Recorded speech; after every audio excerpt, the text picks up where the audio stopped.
Je me trouve aujourd'hui à la ville de Maastricht, dans les Pays-Bas. Voici l'église de Saint-Séverin et voilà, je profite bien de cette ville et pendant que je me balade un petit peu aujourd'hui ici, ça me rappelle que c'est ici où le traité de Maastricht a été signé, qui a mis en place les bases pour la communauté européenne telle qu'on la connaît aujourd'hui. C'était la base pour l'euro en tant que monnaie unique pour toute l'Europe. C'était aussi la base, la fondation pour l'agrément de Schengen qui nous permet à tous maintenant, plus de 400 millions d'Européens, de circuler par toute l'Europe sans besoin d'un passeport, même de travailler ailleurs et de nous installer comme moi qui suis espagnol, j'habite en France pour l'instant.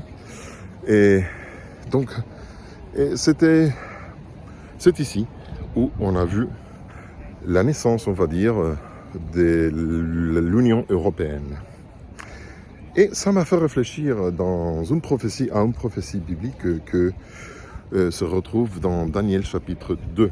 On retrouve là-bas une statuée qui montre l'histoire de tous les empires, les royaumes de l'histoire de cette terre. On commence avec la tête d'or, Daniel chapitre 2, qui montre que c'est Babylone. Après, c'est la poitrine d'argent, que c'est l'empire médo-perse. Après, on voit les ventres d'Aran, qui est le grec, les jambes en fer, que c'est l'empire romain. Et après, on retrouve à la fin les deux pieds, qui sont en partie fer et en partie de la terre, voilà. Ah, j'ai oublié les mots français, désolé. Bon, vous me suivez. Et on voit que ça colle ensemble, mais on ne peut pas vraiment le mélanger, mélanger, faire une seule unité de ça. Ça colle ensemble, on voit que les pieds sont une unité, et cette unité, malgré qu'on retrouve deux éléments différents, ils sont collés l'un à l'autre, mais on peut faire une différence. La plupart des théologiens, des étudiants de la Bible, de la prophétie, ils coïncident que les pieds de cette statue de Daniel 2 représentent l'Union européenne. Et lorsque cet agrément ici a été en train de se signer, beaucoup de monde se posait la question et disait même, ça ne veut pas du tout arriver parce que la Bible nous dit que jamais on va voir une unité de ce type, de ce style. En effet, ça est arrivé aujourd'hui. On peut circuler par toute l'Europe sans aucun besoin de passeport. On a la même monnaie, la même euro partout. Et alors, il y a eu du monde qui a dit, voilà, vous voyez, la Bible avait tort. Non, c'est faux.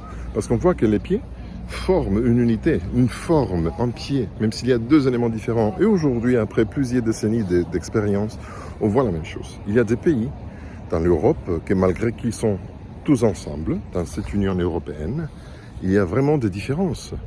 Alors, je retrouve, grâce à mon travail, des Espagnols, des Portugais, des Italiens, qui sont partout, des Roumains aussi, qui sont partout dans l'Europe, ils se sont installés ailleurs pour chercher un meilleur travail. Donc ça nous montre que malgré qu'il y a une unité, il y a aussi des différences. Il y a des économies de fer, comme l'Allemagne, et il y a aussi des économies faibles, comme le Portugal, l'Espagne et d'autres.